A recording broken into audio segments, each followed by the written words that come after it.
Iran America യുദ്ധത്തിൽ ഇറാന്റെ തുറുപ്പ് ചീട്ടുകളിൽ ഒന്നായിരുന്നു ഹോർമുസ് കടലെടുക്ക്. ഇപ്പോൾ ആ ഹോർമുസ് കടലെടുക്കിന് വേണ്ടിയിട്ടുള്ള പോരാട്ടം കനക്കുകയാണ്. ആ കടലെടുക്ക് വലിയ തരത്തിലുള്ള ഒരു സ്തംഭനാവസ്ഥ സൃഷ്ടിക്കാൻ ഇറാന് കഴിഞ്ഞിരിക്കുന്നു. പല കപ്പലുകൾക്കും പോകാനോ വരാനോ കഴിയാത്തൊരു സാഹചര്യം. ഇവിടെ ഇന്ത്യൻ കപ്പലുകൾ പോലും പതുക്കെ പതുക്കെ അതിർത്തി വിടുന്ന ഒരു കാഴ്ച കാണാൻ കഴിയും. ഇവിടെയാണ് മറ്റൊരു കടലെടുക്ക് കൂടി പൂട്ടാൻ ഇറാൻ ഒരുങ്ങുന്നത്. ബാബ് അൽ മന്ദേബ് എന്ന് പറയുന്ന ഒരു കടലെടുക്കാണ്. ഇത് യമനിലാണ്, ഹൂത്തികളുടെ വികാര കേന്ദ്രത്തിലാണ് ഈ കടലെടുക്കുള്ളത്. 23 തൊട്ട് 26 കിലോമീറ്റർ മാത്രം ദൈർഘ്യമുള്ള ഒരു കടലെടുക്കാണ്.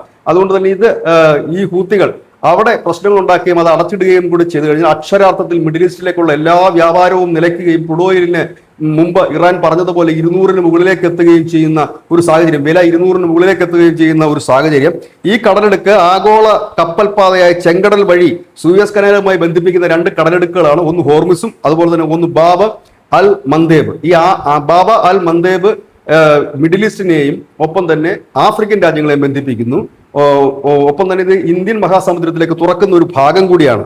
യമനിൽ സ്ഥിതി ചെയ്യുന്നു എന്ന് മാത്രവുമല്ല, ഇത് ഈ പറയുന്ന ഹൂത്തികളുടെ കേന്ദ്രത്തിലുമാണ്. ഹൂത്തികൾ ഇതുവരെ യുദ്ധത്തിൽ പ്രത്യക്ഷമായി പങ്കെടുത്തിട്ടില്ലായിരുന്നു. പക്ഷേ ഇറാന്റെ 3ാം ഘട്ട തന്ത്രങ്ങളുടെ ഭാഗമായി ഹൂത്തികൾ ഈ ഒരു കടലെടുക്ക് പിടിക്കാനുള്ള സാധ്യതകളാണ് ഏറെയുള്ളത്. റെഡ് സീ, ഗൾഫ് ഓഫ് ഏതൻസിനെ ബന്ധിപ്പിക്കുന്ന ഇന്ത്യൻ മഹാസമുദ്രത്തിലേക്കുള്ള ഒരു വഴി കൂടി ഇവിടെയുണ്ട്. ഈ ചെങ്കടലിന്റെ തെക്കൻ കവാടം കൂടിയാണ്. അതുകൊണ്ട് തന്നെ ഈ ചെറിയ ഇടുങ്ങിയ കടൽ ഇടുക്കിൽ ഒരു പ്രശ്നം സൃഷ്ടിക്കുകയോ ബ്ലോക്ക് ചെയ്യുകയോ ചെയ്താൽ ഇപ്പോൾ നടക്കുന്ന യുദ്ധം കുറച്ചുകൂടി രൂക്ഷമാകാനും അത് കൂടുതൽ മേഖലയിലേക്ക് വ്യാപിക്കാനും ഇടവരുത്തും. അതുകൊണ്ട് തന്നെയായിരിക്കണം കഴിഞ്ഞ ദിവസം ഡൊണാൾഡ് ട്രംപ് പറഞ്ഞത് എല്ലാ രാജ്യങ്ങളും യുദ്ധക്കപ്പലുകൾ അയക്കൂ, നമുക്ക് ഹോർമുസ് പിടിച്ചെടുക്കാമെന്ന്. പക്ഷെ ഹോർമുസ് മാത്രം കൊണ്ട് കാര്യമാകില്ല. ഈ പറയുന്ന ബാബ് അൽ മന്ദേബിന്റെ പ്രവർത്തനം കൂടി നോക്കേണ്ടതായിട്ട് വരും. ഏതായാലും യുദ്ധം ഉടൻ തീരില്ല എന്ന് ഇതിൽ നിന്ന് തന്നെ വ്യക്തം. ന്യൂസ് ഡെസ്ക് ന്യൂസിന്റെ മലയാളം.